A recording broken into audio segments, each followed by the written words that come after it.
Դոկտոր Քալաջյան, ինչ է ձեր նպատակը այս միջոցառումը կազմակերպելիս։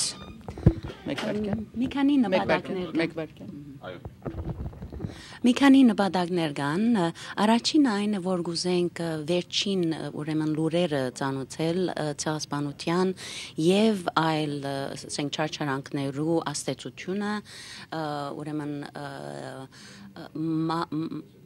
միտք, մարմին, հոգի եւ ոգի վրա եւ գուզենք մեր հայկական ցեղասպանությունը եւ սիքերու չարչարանքը եւ բաստինցիներու դուժած չարչարանքները ավելի լույս տալ աս չարչարանքներուն եւ բաժնել ժողովրդին հետ թե մագի դիպլոմատիկ այսին մարդոց հետ եւ թե ոչ կառավարական NGO-ներու հետ իսկ երկրորդ նպատակն է որ working group բստիկ կոմիտեը կովի գազագերբություն մտնել մեր գազագերբության հովանավորության տակ, որ մասնավորապես պիտի ամփոփվի կանխել ցեղասպանություններ եւ չարչարանք եւ պատերազմներ աշխարհորեք։ Անշուշտ դա շատ մեծ լայնածավալ նպատակ է, պիտի սկսենք բզդիկ քայլերով, կովկովիկալով եւ տեսնելով ինչպես կնանք արթնցնել աս սկացումը խաղաղության, սիրո եւ եղբայրության եւ քրոջ այս կարեւոր սկացումը արթնցնել մարդոց մեջ։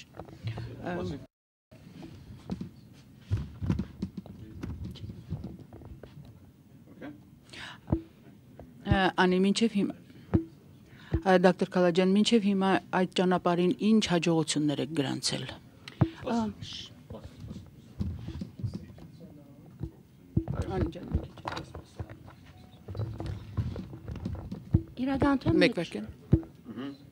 Իրականության մեջ շատ գոհ ենք, որ բավական հառաչխաղացում եւ բավական հաջողություն կդածենք Երեք քիրք լույս տեսած է ասնյութին շուրջ, ներամուտություն եւ համերաշխություն եւ աշխարհի ուրեք աղետներու աստեցությունը ժողովրդի վրա, որոնց մեջ մանավանդ հայերու վերաբերյալ ցեղասպանության աստեցությունը, հոգեբանական եւ միտքի մարմնի վրա, ինչպես նաեւ ներամուտության սկացումը եւ ինչ է աստեցությունը, ներամուտությունը եւ աղետի անդրադարձման փախտադական անելով եւ նույնիսկ ունենք 8 դարբեր հադորներու մեջ հոդվածներ այդ միան վերջին 10 դարվա մեջ զանազան հետազոտումներ ռացենգասնյութին շուրջ եւ լույս տեսած են անոնք թե օդար քիրքերու մեջ եւ թերթիկներու մեջ եւ թե ալ մեր քիրքերուն մեջ որ նոր լույս տեսան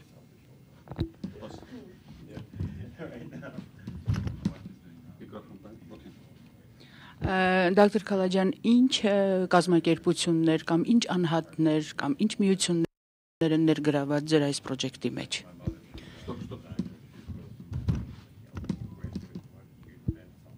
Ուրեմն մեր Հայաստանի permanent mission-ը, մագի բանը, հյուբատոսը ներկայացնում։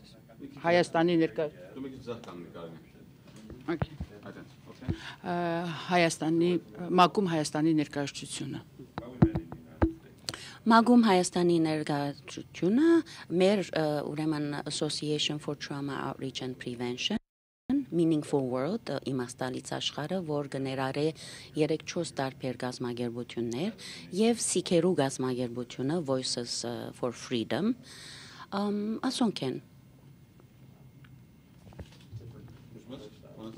Չէ։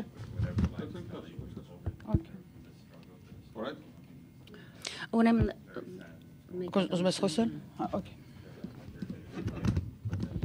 Գուցե նորից սկսեմ։ Ուրեմն ինչ կազմակերպություններ են ներգրաված, որ մի կտոր լինի։ Ինչ կազմակերպություններ են ներգրաված այս ձեր ծրագրի մեջ։ Մագի Հայաստանի ներկայացուցիչը մեր գազագերբությունները երկու հատ Association for Trauma Outreach and Prevention աղետի վերաբերյալ Armenian American Society for Studies on Stress and Genocide որ հատուկ ցեղասպանության վրա կամփոփվի եւ հետազոտումներով եւ workshop-ներով օգնելու համար հաջորդ սերունդները եւ սիքերու գազագերբությունը որ կոչվի Voices for Freedom Ինչպես նաև այլև մարդիկ, որ եկան եւ օգնեցին մեզի, բավական մարդիկ նեցու կանգնեցին։ Մեր նպատակը դարձյալ անը, որ դարբեր աղետված եւ չարթված ասկերը կովի բերելով թասմը սորվինք, իրարու հետ բաժնենք եւ չսպասենք մեծ գազམ་ագերբությունները եւ կառավարությունները, որ ընդունին կամ չընդունին։ Մենք մեզի ընդունենք ինչ որ բադահած է եւ հաջորդ քայլին անցնենք։ Մենք մեզի բուժենք եւ ներողամտություն հայտնենք եւ հաջորդ քայլերուն նայենք ինչպես կնանք ավելի միացնականորեն աշխատելով իրար բուժել, իրար օգնել։ So those who are standing may want to try to come in here and sit in the floor here. That we have done that before. It's very comfortable. Well, welcome. This is a very exciting day, although we will be discussing atrocities and genocides and terrorism and torture, but we will be talking about recommendations for solutions, recommendations for learning, healing ourselves and transforming the trauma so we don't transmit it to the next generations. I am very fortunate to have colleagues here who will be speaking on the panel with me. As I said, the theme is preventing genocide and torture. And to my right is Martin Herrick, who is working with the United Nations Office for Coordination of Humanitarian Affairs. And he is a PhD candidate and is focusing his research on conflict transformation in Palestine, between Palestine and Israel. If we can control the door and keep it open slowly so it doesn't make that noise, we appreciate it. Can you keep it slightly open so that we won't? Thank you. Yeah. Or that side? Yeah. Okay. Is that making noise? No. No. Okay, so close that one and let's put in there, do not disturb. Let's see. As Maya Angelou said, history, despite its wrenching pain, cannot be unlived. But if faced with courage, need not be lived again. So this means we should not deny things that happen, atrocities that have happened. We need to address it, face it, deal with it, and transform it. So let's together take a moment of silence to honor all those victims and survivors of genocides, torture, wars, and terrorism around the world.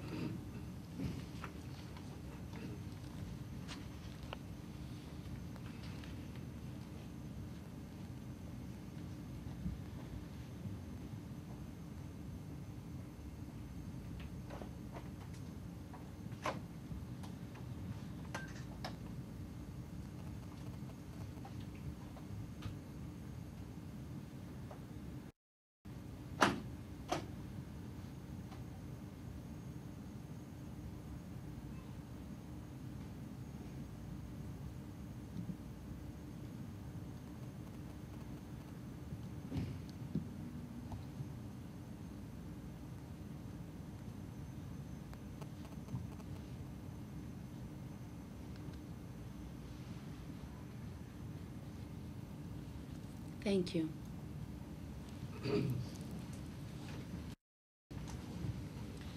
I will present an overview addressing some of the atrocities in the last century and focusing on political, legal, and mind, body, spirit perspectives.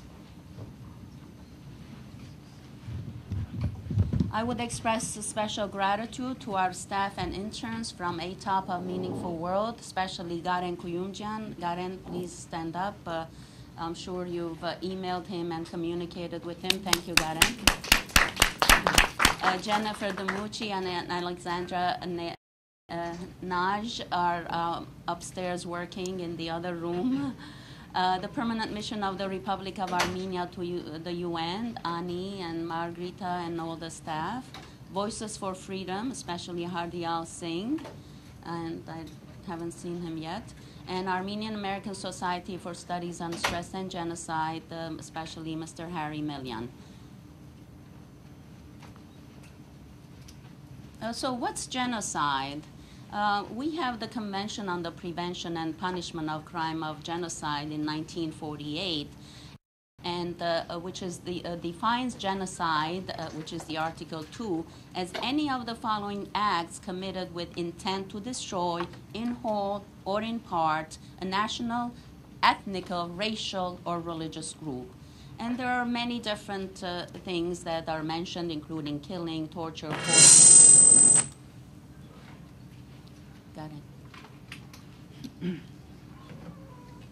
And why does genocide happen? Because of many different ideologies and many different identities that become very egocentric, and political parties become selfish and greedy and exacerbate those conflicts and identity issues.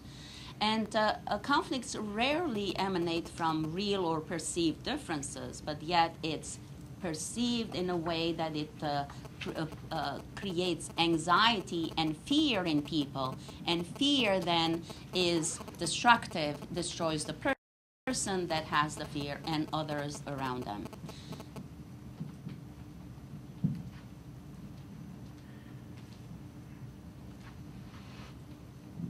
There are also gross violations of human rights and history of violence based on race, ethnicity, religion, political differences, and other such differences. People try to look at differences as bad and not as rich experience.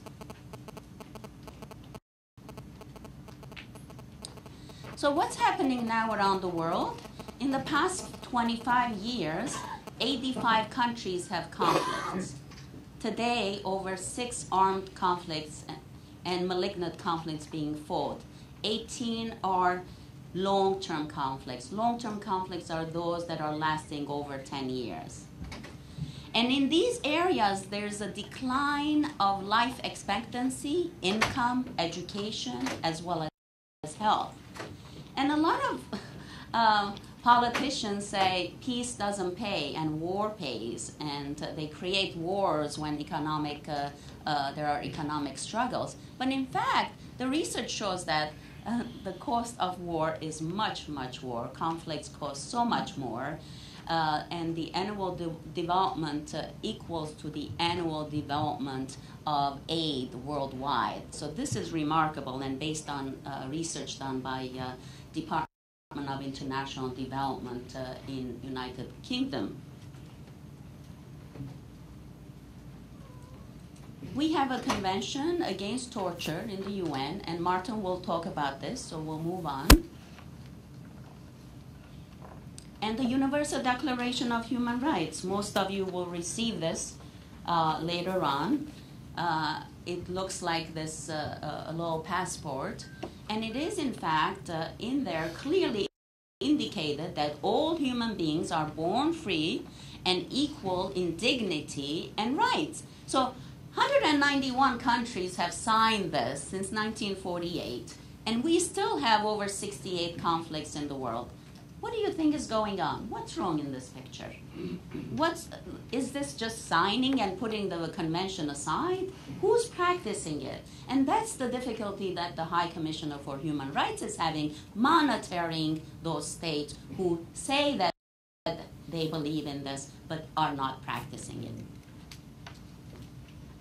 And let's look at the pictures. Now, some of these pictures may be difficult, so if you have a very sensitive heart, please, refrain from watching them.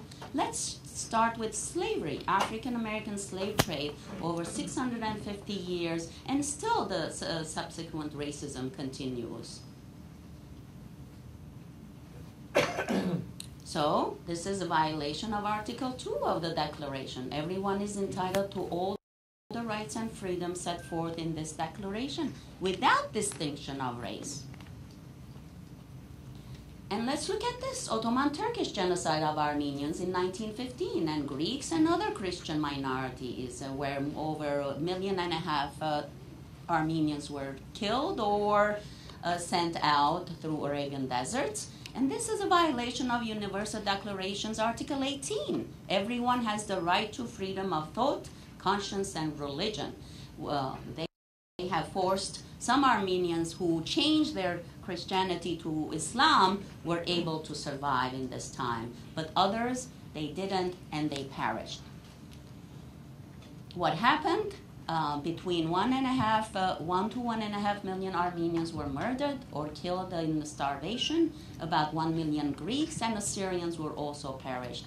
Millions displaced all around the world, and still Armenians are displaced all around the world. Only about 3 million are in Armenia, the Independent Republic of Armenia, but the rest of 5 million are all around the world. Some states have recognized the genocide of Armenians, and these are the 20, but the United States and Turkey are not in the list. And here are some pictures of many Armenians perished due to starvation. And there are 8 stages of genocide according to Gregory Stanton, and this is his classification first: symbolization, dehumanization. So what they say, those people are not people, they're animals, they're below us. So it gives them a right to then torture those people. Organization, polarization, preparation, extermination, and then denial. That is part of the genocide, the psychological distress. And here are some pictures from the Arabian desert. And orphans, thousands, are shipped to Canada, shipped to Lebanon and France, to other parts of the world. Other atrocities around the world. The Nazi Holocaust of Jews, Gypsies, and others. Over 6 million only Jews and others were obliterated. Mass graves discovered during the Holocaust. And the Cambodian genocide after that.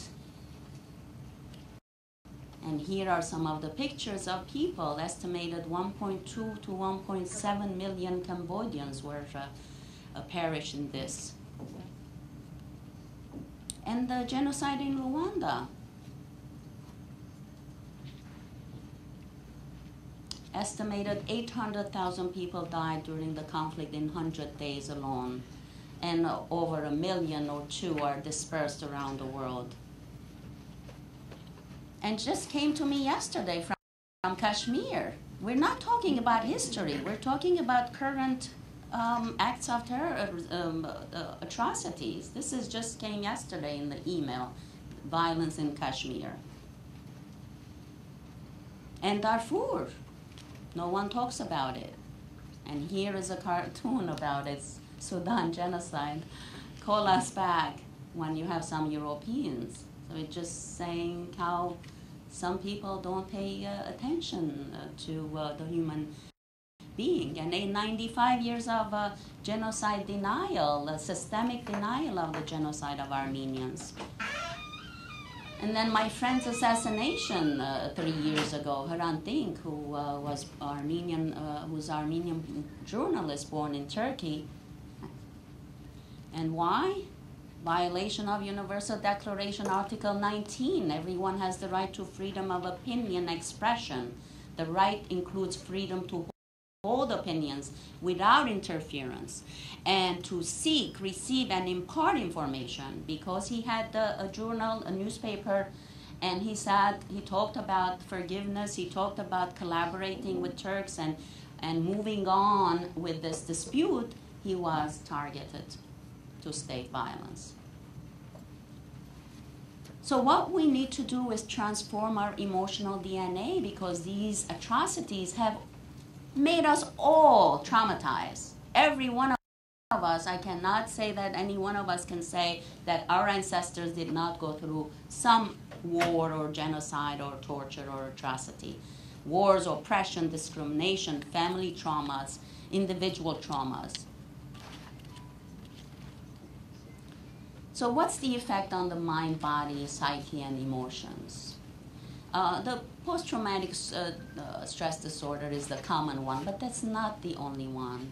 People would have like 3 lives, or before the genocide, during genocide, after the genocide. shattering of basic human rights and basic trust in humanity and Earth. And in 1964, there was a research done on Nazi Holocaust, and the research involved the survivors of Jewish survivors.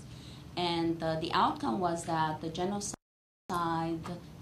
impact of genocide includes anxiety, fear of renewed persecution, depression, recurring nightmares, psychosomatic disorders, fatigue, hypochondria, inability to concentrate, irritability, hostile and mistrust attitudes towards the world, and a profound alteration of personal identity. So if you just look at those, how can someone be in peace with those symptoms? What about the body? There's plenty of research and articles that indicate body keeps the score. It comes out of Harvard University. Just today I was listening to the radio and WBAI and found out that more people, children in Iraq, are now having cancer because of all these war, impact of the war for almost 10 years now. Cancer, digestive disturbances, cardiovascular disorders, asthma and upper respiratory disorders, musculoskeletal disorders, addictions and dependencies, immunosuppressant disorders. What about the spirit? We talk very little about that. The distrust in others and the world is also reflects on distrust on ourselves, self-doubt, anger at God and Mother Earth, disconnecting from our belief systems, deepening of our inner hole, spiritual crisis, and then spiritual emptiness, and then existential vacuum, as Viktor Frankl well put it. So what we have done in the past 20 years, our organization has worked very hard through this model, the 7-step biopsychosocial and eco-spiritual model. We have worked in over 30 countries to help transform the trauma and help people heal. That is the root of the problem. We're all traumatized, and we make other people traumatized if we don't heal ourselves. It's very contagious. It's like deadly cancer, and it needs to be addressed. So the 7-step has a very calculated, integrated approach from different disciplines. First, we assess the level of trauma. Then we provide opportunities for people to talk about their trauma, let it out of their system, get it off your chest, as they say, and that's catharsis. Then we try to give them acknowledgement, empathy, and say, yeah, that's a difficult thing to go through.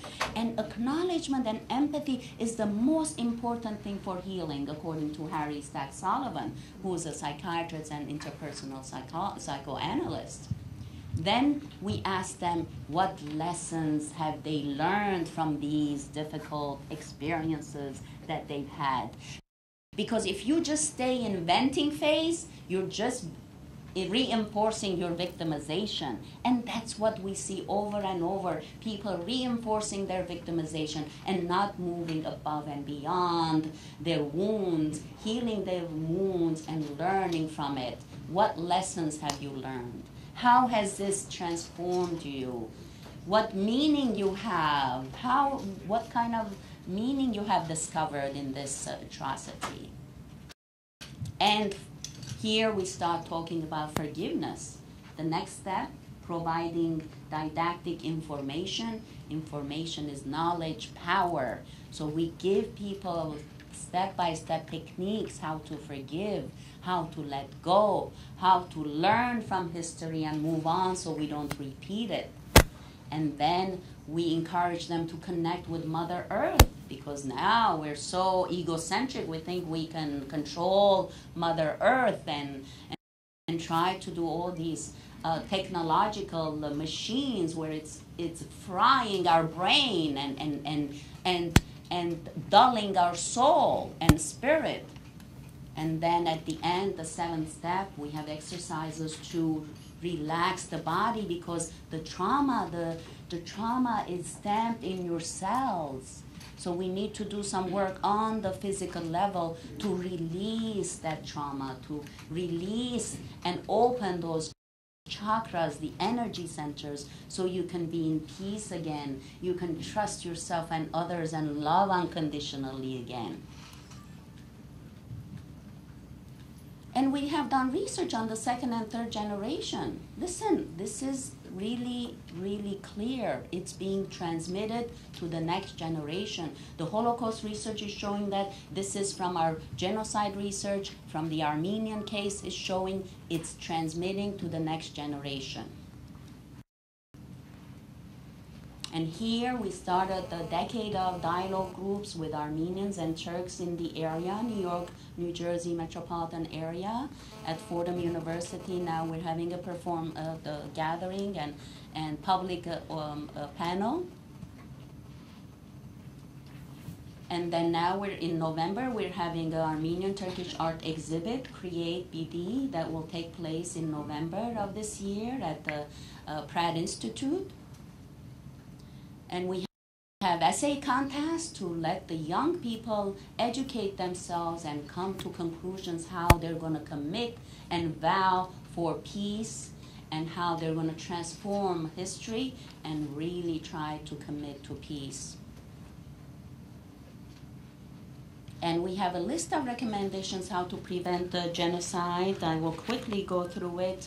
According to Albright's report, early warning, early prevention, preventive diplomacy, employing military options and prevention, and international actions are according to her report. And our report is disarming our negative emotions, healing our trauma, educating the next generation with love, not hatred and revenge, embracing love, empathy, and forgiveness, and commitment to peace. And a lot of people say forgiveness. Come on, stop that Pollyanna, naive thing. You can't forgive when people are not accepting their atrocities. But you can't wait for your perpetrator to come and acknowledge your own wounds. You have to do your own validation, and we are all here to do your validation and empathy today. So please commit for peace, and please try to practice forgiveness. We have a training on September 25th. If you need to learn the steps, we'll be happy to share that. A lot of people have myths about forgiveness that many of my clients have said, I don't want to give that pleasure to him or her. It's not the pleasure to the other. The pleasure is to you. It's a gift to you that you are giving for giving to yourself. You're not forgiving the act of genocide. You're forgiving that person who was mindless, who was not conscious, who would in the right mind kill 1 million people. So for sure, the person is acting out of their consciousness, mindlessness. Forgiveness is not letting go of justice. It's not letting go of your rights. When you're in peace, you can even address that in a much peaceful place and a healthier place. Forgiveness is not being passive or naive, and forgiveness is not reconciliation. You may forgive and decide, well, I don't believe in those values. I'm not going to really continue my friendship with this person, but I don't hold any grudges. I move on.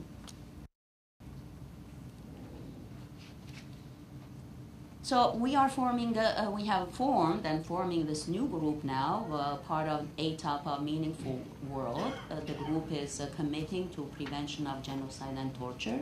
Join us, make a difference peacefully. Join us to educate ourselves and educate the next generations, and contribute to a not-for-profit charitable organization. Your contributions are important to our growth. These are my favorite 2 slides in conclusion. This is a Native American sculpture here in New York, and you see the human silhouette, a large one, and then a smaller one, another smaller one, all the way to a very baby one, 7 of them. And the message is very clear. It says, in all your actions and deliberations, be mindful of your decisions on the next 7 generations, ladies and gentlemen. And this conclusive slide, look how beautiful this slide. You've seen those atrocities, and you see now this beautiful valley of yellow and purple and orange and red flowers in harmony. It's like a beautiful fabric. They're different, the colors, but together they look so beautiful and united in peace and harmony. And this is the work of one woman. 25 years she went to this valley and put seeds and bulbs here. And look what she created. And my conclusive question is, where are your seeds? Where are your bulbs? Where are you placing them? Life is short and years pass by quickly. Have a purpose, have a goal, have a mission. Join our organization or like-minded organizations that are pursuing peace, and commit. Peace begins in your soul. And ladies and gentlemen, be mindful of where you and how you nurture those peace seeds. Thank you.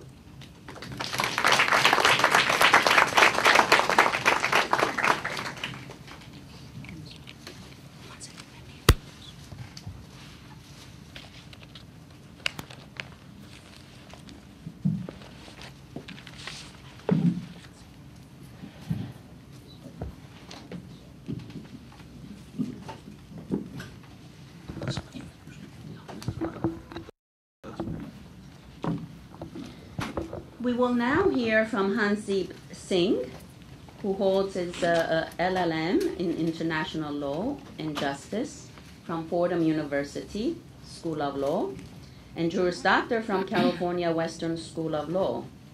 His experiences at Human Rights Watch and criminal tribunals of Rwanda and Yugoslavia have made him a forceful advocate in seeking accountability for genocide, crimes against humanity, and war crimes.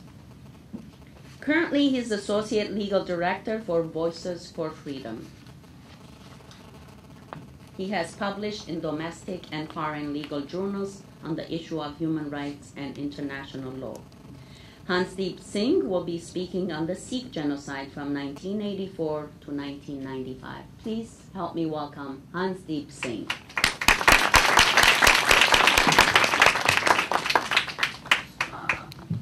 Thank you, everyone, for convening today.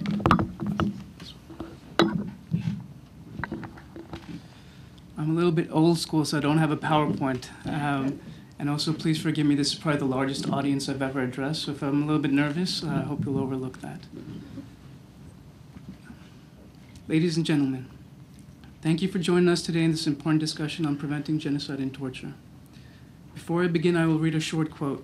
It's something my law professor would do every time he started his human rights class. I always loved that tradition.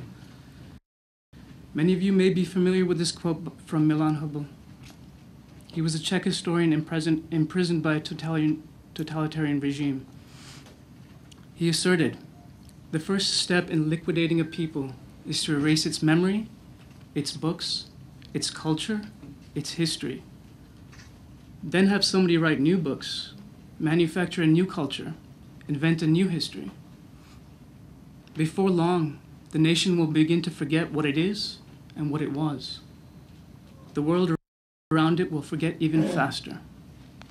This is the story of the Sikh people, whose voices have been silenced for 25 years.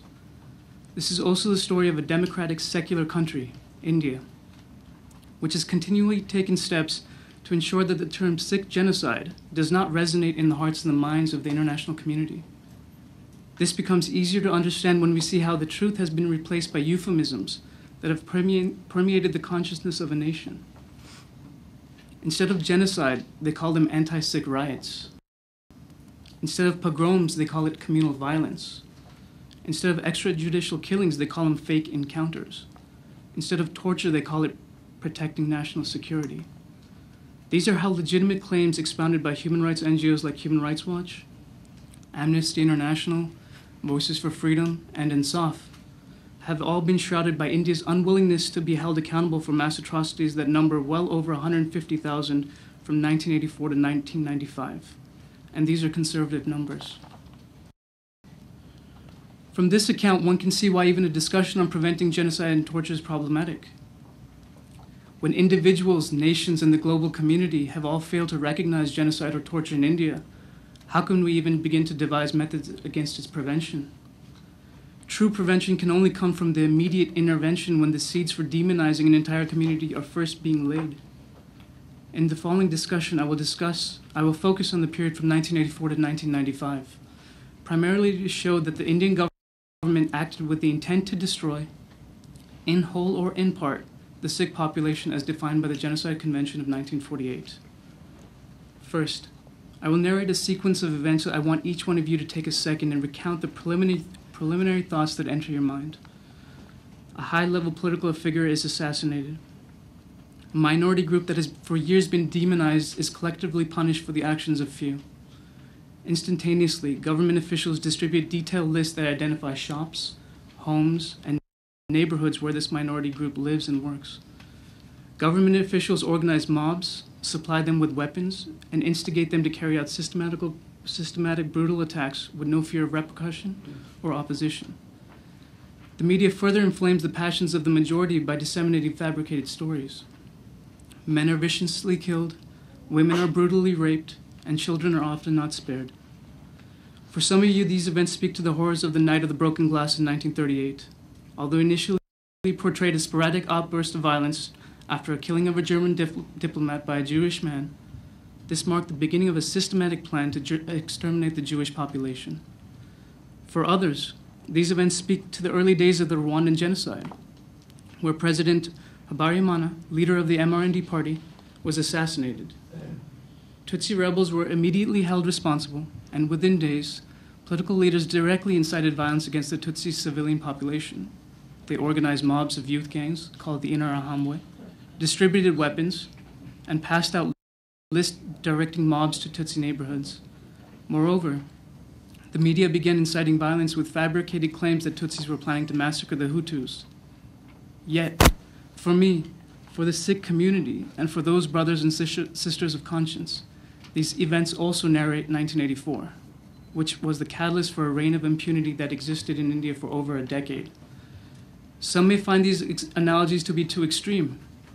However, Professor Cynthia Kepley Mahmood has argued, quote, both the explicit targeting of Sikhs as traitors following Operation Blue Star and the clear earmarking of Sikh residents and business in post-assassination carnage speak to an incipient genocidal campaign.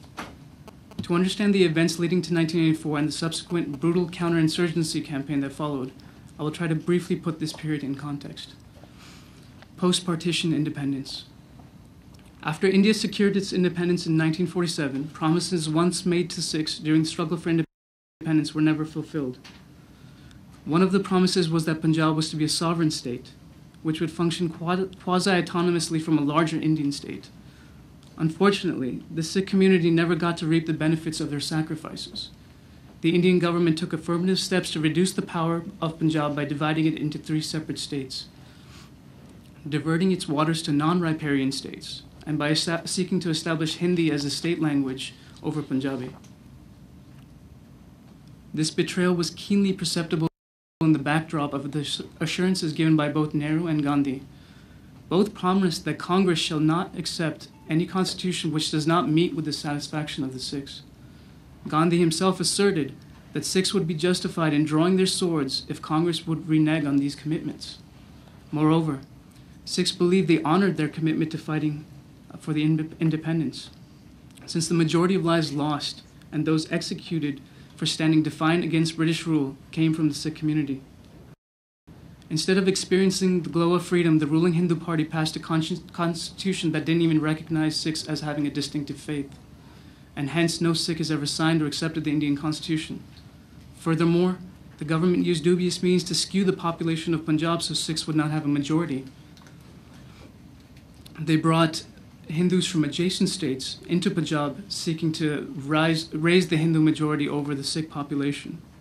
They also asked Hindus to write on census forms that their mother tongue was Hindi, which they did, but they did so in Punjabi. Generally, the first process of eradicating a people is to strip them of their language.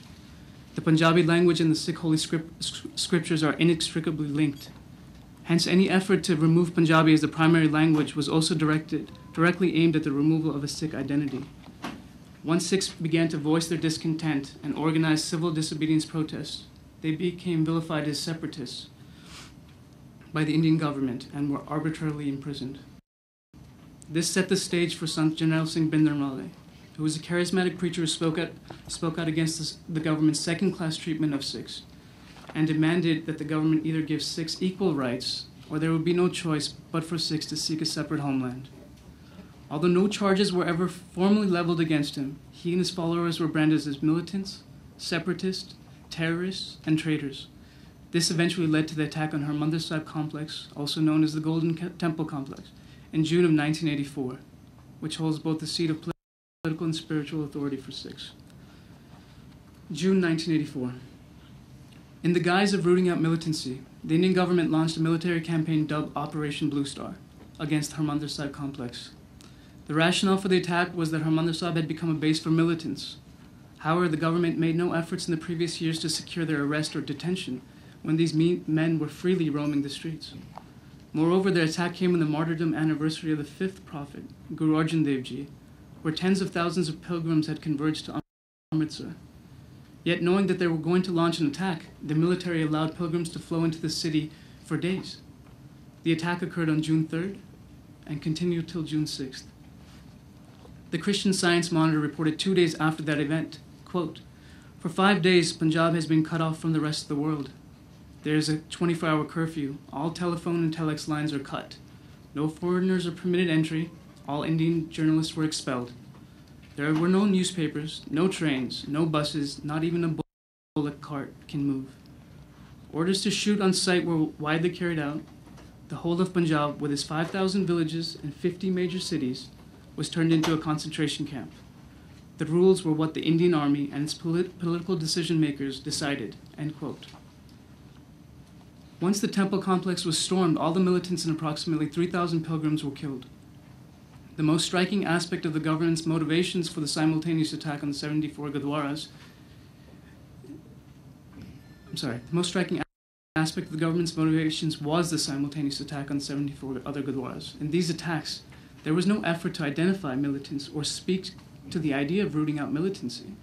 What is clear is that whenever an institution has sought to destroy or suppress the Sikhs, they've always taken aim at Harmandir Sahib. Human rights accounts show that the military summarily executed innocent pilgrims inside the temple complex. Men often had their hands bound with their own turbans and shot point blank, according to post-mortem reports. Others were allowed to die of dehydration. You can imagine this is India in June. Temperatures reached over 104 degrees at the time. Many were told by the military officers to drink a mixture of urine and blood if they wanted to survive. Additionally, the Red Cross was denied access to treat innocent victims in direct contravention of Geneva principles. This event led to the massive desertion of Sikhs from the Indian Army and culminated in an assassination of Prime Minister Indira Gandhi by her 2 Sikh bodyguards approximately 5 months later. November 84, and I'm going to try to be quick because I think my time's almost up. Indira Gandhi was assassinated by her 2 bodyguards. Within 3 days, approximately 4,006 alone were killed in Delhi and upwards of 10,000 perished, and 50,000 were displaced across India, according to human rights reports. The Nanavati Commission, charged with investigating the incidents following the assassination, concluded the atrocities on November 1984 were organized carnage led by local Congress Party leaders who had tremendous control over mobs and either incited or directly participated in the targeting of Sikh homes and shops. The Commission recounted that mobs came armed with weapons, kerosene, petrol, white powder, and killed in a systematic manner without much fear of the police. Further, the Commission stated that but for the backing and help of influential and resourceful persons, the killings of Sikhs so swiftly and in such large numbers, remember this only happened in 3 days, could not have happened without systematic organization. However, both the Commission and the National Human Rights Commission have both talked about high-level political figures who played a role, yet no political figure has been charged in 25 years. Instead, many of those who were in those reports still currently hold positions, high-level positions in India.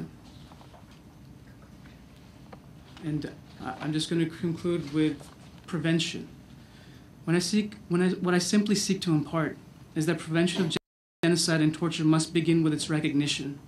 However, this recognition must be accompanied by transparent and fair trials, preferably conducted in an international forum like Rwandan Tribunal or the ICC. Moreover, Truth Commission's memorialization, acknowledgement, and restitution must accompany these prosecutions.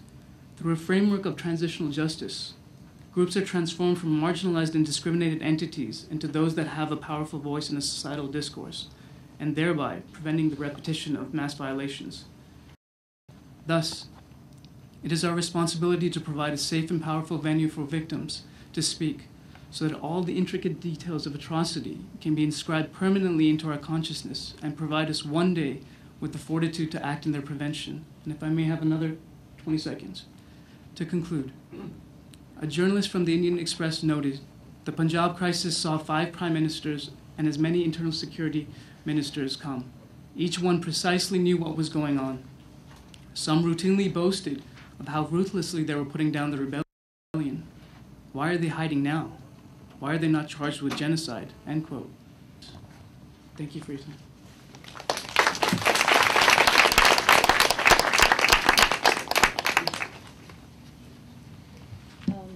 Karen, can you do the short? I'm sorry. We have a short 4-minute piece that kind of puts together this entire sequence from 1984 to 1995, and it's some still photos that were compiled.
Steve, for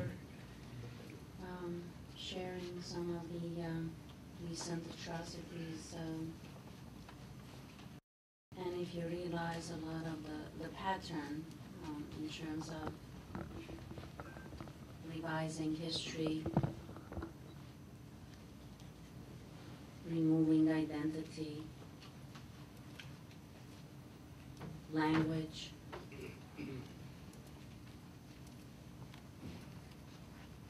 and preventing journalists from covering the atrocities, and other NGOs to go to help, like the Red Cross, which happened also in Darfur, as well as in Palestine. So we see the patterns. And you said prevention begins with admission, and we'll discuss that later. I will go on now to our next speaker to my right, Mr. Martin Harich, Masters in Business Administration, as well as Masters in European Studies from Austria. He's currently at the United Nations Office for the Coordination of Humanitarian Affairs. Sir, you can come and sit in the middle here, those who have no seats.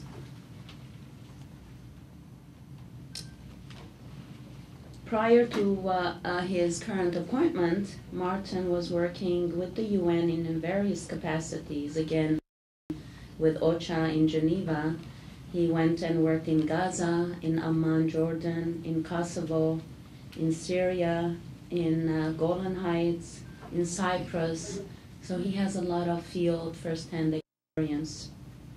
Currently, he works on the completion of his PhD dissertation, which focuses on the Israeli-Palestinian conflict.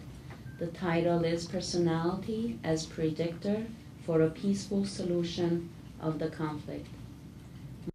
Martin will address the Israeli-Palestinian conflict. Please help me welcome. Ongoing conflict. I have only 15 minutes, and I will try to focus in my presentation mainly on the last 2 or 3 years, and to give you in a nutshell a short impression of what is going on currently, in particular in the Gaza Strip. Let me start my presentation by giving you a short definition of the official definition of UN definition of torture. In accordance with the UN understanding of torture, basically torture is any act by which a severe pain or suffering, be it physical or mental, is intentionally inflicted on a person for various reasons. I mean, it could be to obtain information, a confession, or just to intimidate a person or a group of people, like this happening in the Gaza Strip. And I think all these acts impact the population currently and already for a long time in this conflict between Israelis and Palestinians. Before I continue with the next slide, maybe we can see a short map of the Gaza Strip, just that everybody gets a clear idea about the geographic location. I'm sure everybody knows about the conflict. Maybe we can minimize it on top. You see the 105%, maybe we can make it 75. Yeah, okay. So the Gaza Strip is one of the mostly densely populated areas on this planet. It is basically a small coastal strip located at the Mediterranean Sea, which is about 45 to 50 kilometers long and about 20 kilometers wide. In the east, you have, of course, the state of Israel, and then further to the east, you have the state of Jordan, and then up to the north, if one is familiar with the geographic location, there is then Syria. And in the south, I mean, the southern end of the Gaza Strip, you have Egypt. So if we can now go back to the next slide, which I prepared the PowerPoint, the second. So, as I said, I will not cover the entire conflict. I will mainly focus on the last 4 to 5 years of this conflict. When the Hamas group took over the Gaza Strip, I mean, there was a democratic election in the Gaza Strip, and the majority of the population elected Hamas, and they took over the control of the Gaza Strip in 2007. And of course, Hamas is considered as a terroristic group by the international community, because basically they do not recognize Israel as a state, and there's ongoing violence between Israel and, I mean, different military groups from the Gaza Strip. They sent out homemade rockets into Israel. And just to give you some figures, between 2005 and 2007, about 2,700 locally produced Qassam rockets were fired into Israel. And at the same time, in retaliation, Israel fired more than 14,600 artillery shells into the Gaza Strip. Of course, such exchange of fire is not helping the conflict, and it creates a lot of fatalities. This homemade rocket sent out from the Gaza Strip into the southern part of Israel between 2005 and 2008 caused 116 Israeli fatalities, and 1,509 people have been injured. And at the same time, on the Palestinian side, there have been 1,735 Palestinians who lost their lives, and over 8,000 have been wounded. This again in the same period between 2005 and 2008. So there was an ongoing exchange of military atrocities, and finally, after about 6 months of preparation, the Israeli military, on the 27th of September 2008, launched this Operation Cast Lead, which was a well-planned military campaign against the Gaza Strip. It started exactly at 11:30 on the 27th of December, and they were basically in the first 4 minutes a launch of, a concerted attack by air, helicopters and F-16 fighters. They targeted 100 pre-planned targets, and in less than 4 minutes, all these 100 targets have been destroyed. It was a 100% success. Then 30 minutes later, a second strike followed, again carried out as an airstrike by helicopters and again F-16 fighters, and 60 additional targets have been destroyed, including Hamas headquarters, government offices, and police stations. So what was the outcome of all these heavy military interventions? Of course, in parallel, Israel closed closed the Gaza Strip off. All border crossing points have been closed, and there was no exports possible anymore, and only very limited items have been permitted to go into Gaza. Basically to give the population the most basic needs they have, but of course it was not enough. So what is the result of this closure of the Gaza Strip, which many people consider as one of the biggest open-air prison of this planet? About 1.5 million people are locked in the Strip, and basically they have no way to escape.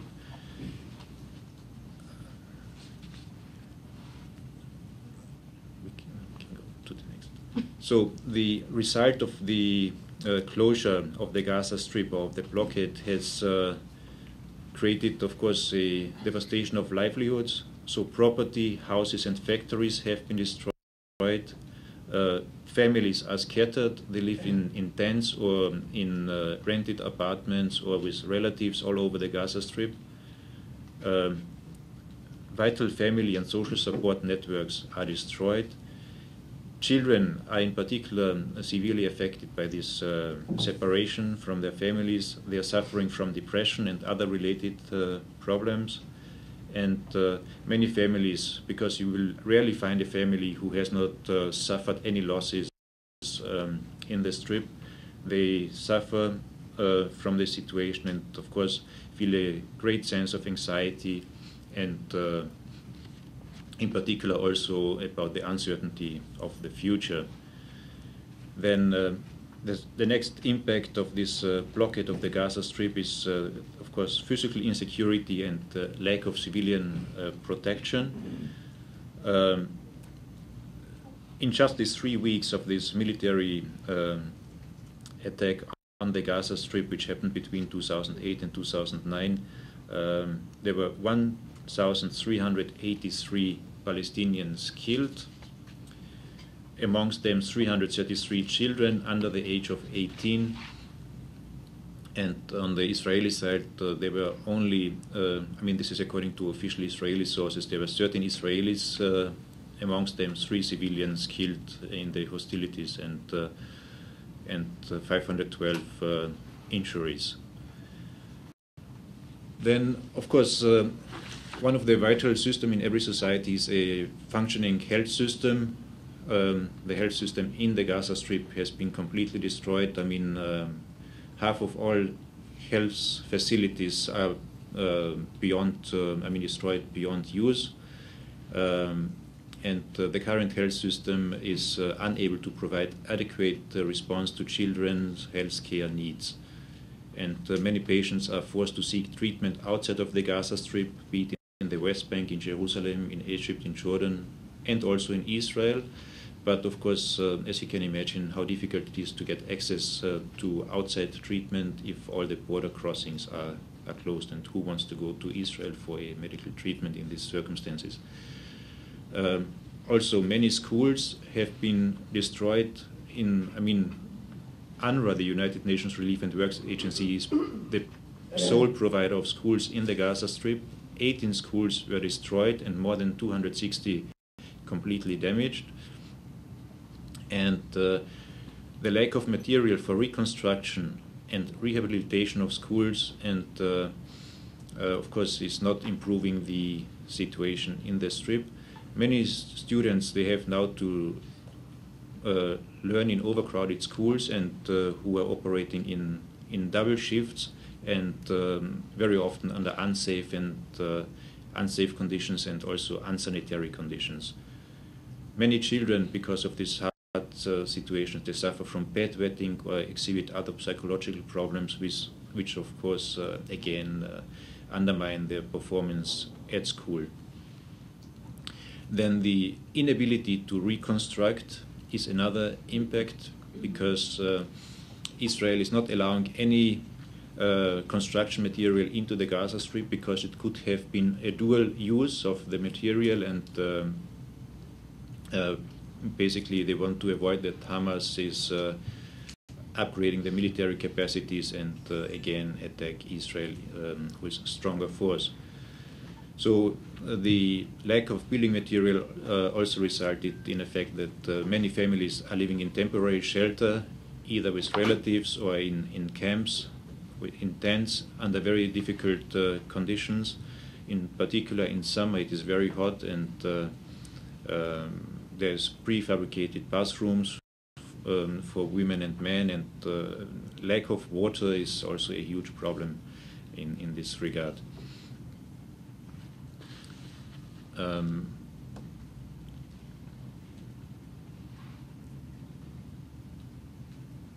think you went too fast. Can we go one back? Thank you so much. As I mentioned, sanitary conditions very difficult. Still, in the northern part of the Gaza Strip, there's about 10,000 people. They have no access to running water at all. This is again a result of the lack of building materials, and in addition to that, the sewage system is completely destroyed. Every day, 80 million liters of raw and partially treated sewage is discharged just into the Mediterranean Sea. And of course, this creates a huge problem related to the pollution of the sea, and also the underground aquifer, which is a serious health threat. I mean, fishing, despite the fact that Israel has imposed a huge, huge restrictions, still there's many fishermen. They try to go out and catch some fish which are still available, but with the high pollution, I think they are slowly beyond, safe for human consumption. Then, of course, the whole difficult situation related in increased family violence. There is a recent UN survey. Many families they responded that there's increased domestic violence, in particular against women and also against children. This is to a large extent also to the high unemployment rate, and the head of a family, which is in this society typically a man, when he lost his job and still tries to meet the demands of his family and of the society. All this psychological stress results, unfortunately, in such kind of acts back home. Can we see the pictures of Gaza now? I have prepared this is directly from the UNRWA web page, which has a nice slideshow about the current situation in Gaza. Here you can see in the northern part of the Gaza Strip a shepherd who walks with the sheep in some green areas. At the skyline you can see some destroyed houses which are partly rebuilt. We can go to the next one. This is, the lack of fuel supply. Many people are using now donkey carts, and here you can see a farmer who is trying to sell his homegrown salad and vegetables on a cart on the streets in the strip. You can see the next one. This is again a donkey cart in Gaza City, and you can see the two young men. They have wheat or no flour donated from UNRWA and from the European Union. They bring it to their families. Then here you can see a picture of the harbor in the Gaza Strip, and there's about 3,000 fishermen who basically earned their living prior to the blockade, but now because of the pollution I mentioned of the sea and the blockage, they are not allowed to leave the coast basically and to go to deeper waters to catch fish. So also their livelihood is destroyed, and they have difficulties to maintain their families. Here you can see the small outcome of maybe a night's hard work in one of the boats. So this is fishermen trying to sell their fish, and only the most, there are still some wealthy people in Gaza. They are not refugees. They lived before in Gaza City, and they own houses, and they can maybe still afford to buy fish from the market. Okay, this is a child also at the fish market.